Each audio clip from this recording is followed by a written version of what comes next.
Hello दोस्तों, स्वागत है आपका हमारी क्लास अल्टीग्रेट होम साइंस जिसमें हम पढ़ रहे थे विटामिन्स। तो बच्चों, पिछली क्लास में हमने पढ़ा था विटामिन डी के कमी के प्रभाव। तो उसमें हमने पढ़ा सूखा रोग और वयस्कों में ऑस्टियोमेलेसिया रोग, जिससे कि जो है बच्चों में जो मतलब होता है वो सूखा रोग होता है और बड़ों में ऑस्टियोमेलेसिया रोग पाया जाता है। यहाँ तक हमने पिछली क्लास में पढ़ा था।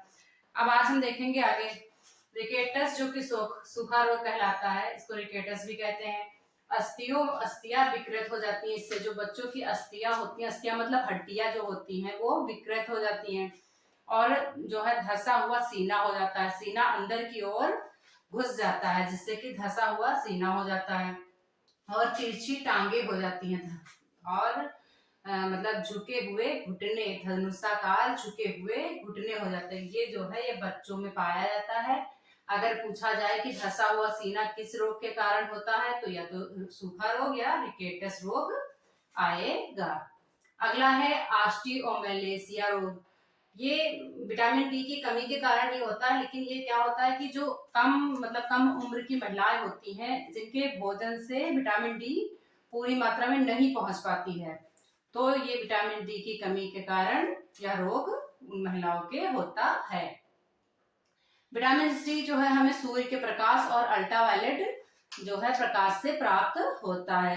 इस बीमारी के लिए सूरज की रोशनी या पारे की वाष्प वाले पराबैंगनी प्रकार देने वाले उपकरण से कुछ सप्ताह तक सेक दी जाती है। जो मतलब पराबैंगनी उपकरण होते हैं, उनसे कुछ सप्ताह तक अगर सेक दी जाए तो जो है त्वचा में पाए जाने वाले जो डिहाइड्रेट कोलेस्ट्रॉल होते हैं, उसमें विटामिन डी में परिवर्तित हो जाते हैं। जो त्वचा के अंदर होते हैं डिहाइड्रो कोलेस्ट्रॉल, तो वो जो होते हैं जब सेक दी जाती है तो वो विटामिन डी में परिवर्तित हो जाते हैं।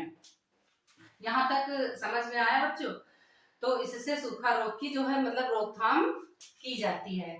अगर जो है इतना मतलब सेक दी जाएगी तो इससे कुछ मतलब सूखा रोग की रोकथाम हो सकती है।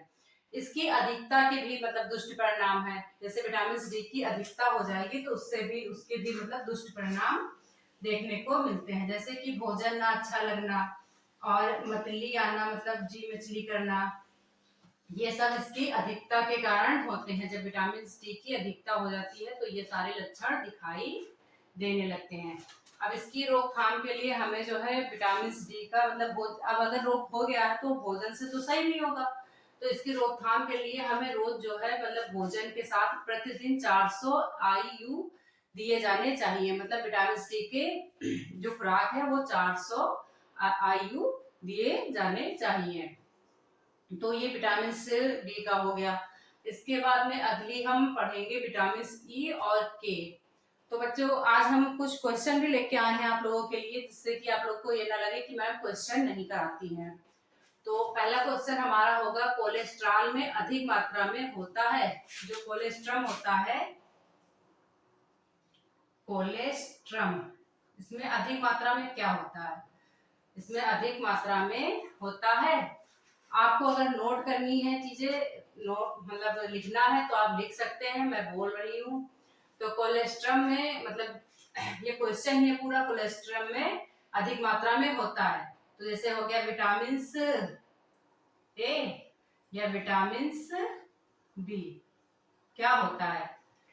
तो आप क्या बताओगे? विटामिन ए होता है, विटामिन बी। तो कोलेस्ट्रम की जो है मतलब अधिक मात्रा में होता है विटामिन ए। कोलेस्ट्रम में अधिक मात्रा में विटामिन ए पाया जाता है। कोलेस्ट्रम क्या है, मतलब कोलेस्ट्रम कहाँ से मिलता है? तो कोलेस्ट्रम सबसे अधिक मात्रा में विटामिन ए में पाया जाता है, जो कि कहाँ से मतलब अधिक मात्रा में मिलता है। तो ये माँ के स्तनों से मतलब प्रारंभ में जो जब बेबी होता है उसके मतलब होने के बाद में जो गाढ़ा पीला दूध होता है, उस दूध को कोलेस्ट्रम कहते हैं, जो कि शिशु के लिए बहुत ही मतलब बहुत ही सहायक होता है आगे चल के, क्योंकि इससे उसकी सारी पोषण शक्ति मिलती है और वो आगे मतलब विकास उसका अच्छा होता है। तो ये जो है उसकी शिशु की रोग प्रतिरोधक क्षमता बढ़ाता है। तो ये जो मतलब है कोलेस्ट्रम, ये माँ का गाढ़ा पीला दूध। इससे क्वेश्चन दो तरीके से पूछ सकते हैं। एक तो ये हो गया कि ये जो है सबसे अधिक किसमें पाया जाता है, तो विटामिन ए में पाया जाता है। दूसरा ये पूछ सकते हैं कि जो माँ का जो है पीला गाढ़ा दूध होता है उसमें कौन सा तत्व पाया जाता है, तो कोलेस्ट्रम होगा। और ऐसे भी पूछ सकते हैं उसमें कौन सा विटामिन पाया जाता है, तो वो विटामिन ए हो गया आपका। ठीक है, तो क्वेश्चन मतलब एक कोई भी क्वेश्चन हो उसको ध्यान से सुना करिए, ये नहीं कि सीधा सीधा पूछ लेंगे, उसमें कई तरीके से घुमा के भी मतलब पूछते हैं, हर तरीके से घुमा घुमा के पूछते हैं। तो अब ये पहला क्वेश्चन हो गया। अगला क्वेश्चन हमारा है विटामिन ए की कमी के लक्षणों को सही क्रम में व्यवस्थित कीजिए। अब विटामिन ए की जो कमी है उससे अगला क्वेश्चन है दूसरा क्वेश्चन, विटामिन ए की कमी के लक्षणों को क्रम में व्यवस्थित कीजिए। जो विटामिन ए की कमी के लक्षण है उनको क्रम में व्यवस्थित करना है। विटामिन ए की कमी के लक्षण, ए की कमी के लक्षण, इसको क्या करना है, इसको एक व्यवस्थित क्रम में लगाना है। क्या करना है, व्यवस्थित क्रम में लगाना है। कहने का तात्पर्य यह है कि विटामिन ए से कौन कौन सी बीमारी होती है। तो आप लोग को ये भी दो दो क्वेश्चन, ये मतलब एक क्वेश्चन से दो तीन क्वेश्चन निकल के आते हैं। एक हो गया रतौंधी, ठीक है, नंबर 1 पे। नंबर 2 पे हो गया आपका कैरेटीकरण, कैरेटीकरण, ठीक है।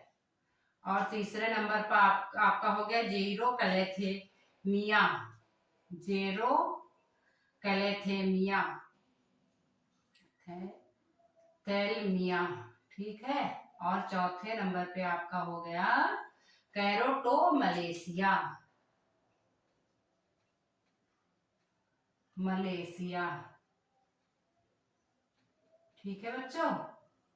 अब ये चारों रोग, जैसे कि कोई भी रोग का नाम ले ले क्वेश्चन में कि कैरोटोमलेशिया किसकी कमी की, कौन सी विटामिन की कमी के कारण होता है, तो विटामिन ई की कमी के कारण हो गया। तो इन चारों का नाम मतलब याद कर लीजिए कि इनकी कमी से विटामिन ए की कमी से ये चारों रोग होते हैं। तो ऐसे भी क्वेश्चन पूछ सकते हैं। इससे आपके 4 क्वेश्चन समझ लो तैयार हो गए। अगला, अब इसको यहाँ पे हमने क्या बताया कि इसको सही क्रम में रखिए।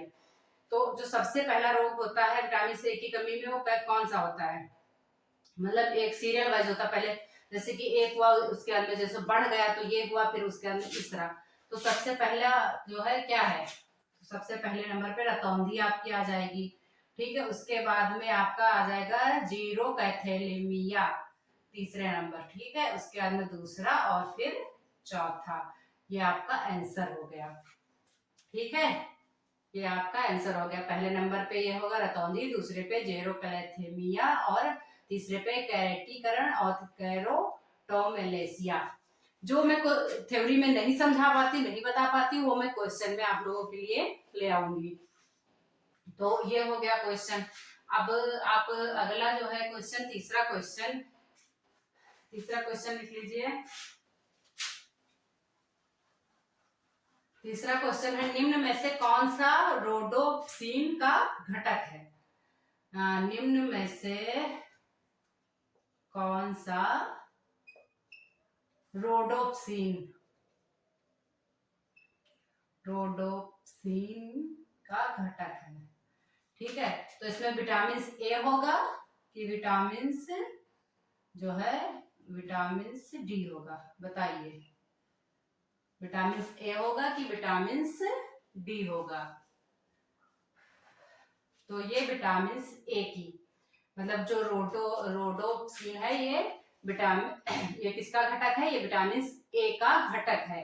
रोडोप्सिन क्या होता है, ये आंखों के लिए मतलब ऐसा प्रोटीन होता है जिससे रेटिना के रिसेप्टर जो है, रेटिना के रिसेप्टर में, 1 मिनट में लिख देती हूँ, रेटिना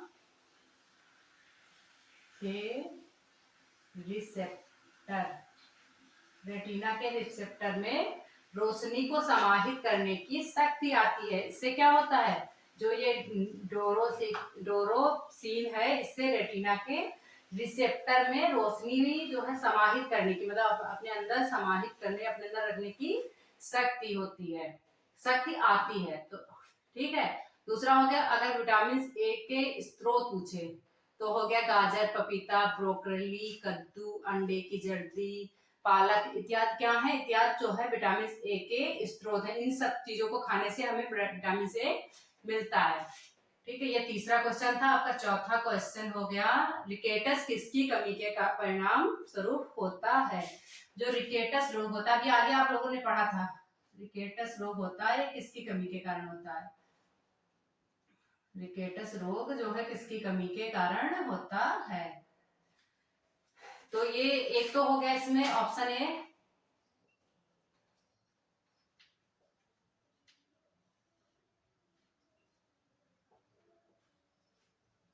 विटामिन डी। ठीक है, कैल्शियम एवं विटामिन डी। दूसरा हो गया हार्मोन। तो बताइए किसकी कमी के कारण होता है। तो ये जो है ये होता है विटामिन डी की कमी के कारण। रिकेटस क्या है, सूखा रोग है जो कि हड्डियों का रोग है, जो अभी आगे हमने पढ़ाया था। तो ये हड्डियों का रोग है और सूखा रोग है, जिससे कि हड्डियां टेढ़ी मेढ़ी हो जाती हैं। या मतलब एक ये भी क्वेश्चन पूछ सकता है, बच्चों में होता है बड़ों में, तो या बच्चों में होता है। अगला आपका पांचवा क्वेश्चन है,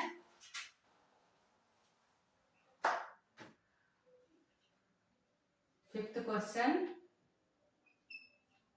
डिओडेनम। डिओडेनम नाम सुना है कि नहीं सुना आप लोगों ने, मुझे नहीं पता। डिओडोनम से कैल्शियम के अवशोषण का प्रसार द्वारा होता है। इसका मतलब डिओडोनम जो होता है, इससे कैल्शियम का अवशोषण मतलब कितनी हद तक होता है। डिओडोनम से कैल्शियम का,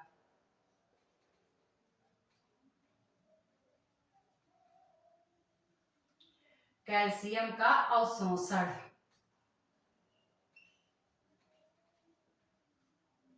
अवशोषण का प्रसार द्वारा होता है। मतलब किसके द्वारा होता है इसका प्रसार, मतलब किसके द्वारा ये बढ़ता है, के द्वारा होता है। किसके द्वारा होता है। तो विटामिन ए की विटामिन बी, विटामिन ए या विटामिन बी, बताइए बच्चों। तो बी तो अभी हम लोगों ने पढ़ा भी नहीं। तो ये जो डिओडेनम होता है, तो ये विटामिन ए की कमी के कारण होता है। विटामिन डी का यह जो है मतलब क्या नाम है, इसका रासायनिक जो नाम है, एक मिनट एक मिनट एक मिनट एक मिनट, ये जो है क्या है इसका, शायद इसका, हाँ विटामिन ए ही होगा, सॉरी सॉरी, विटामिन ए ही होगा। ठीक है, जो विटामिन सी का ये रासायनिक नाम जो है वो है कैल्सीफेरॉल। जो विटामिन सी है, विटामिन डी, इसका जो है रासायनिक नाम जो है,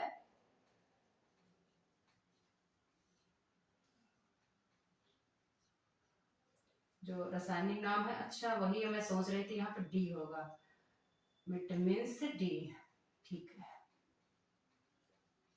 विटामिन डी के कारण डिओडेनम, मतलब डिओडेनम कैल्शियम के अवशोषण का प्रसार करता है। तो कौन सा विटामिन करता है, तो विटामिन डी करता है। विटामिन डी का रासायनिक नाम अगर पूछा है तो विटामिन डी का रासायनिक नाम है कैल्सीफेरॉल। कैल्सीफेरॉल ये विटामिन डी का रासायनिक नाम है और यह विटामिन वसा में घुलनशील है। आज के लिए बच्चों इतना ही। अगर क्लास आप लोग को अच्छी लगे, थोड़ी भी अच्छी लगे, तो प्लीज लाइक शेयर सब्सक्राइब करिए, मेरी मेहनत को समझिए। धन्यवाद।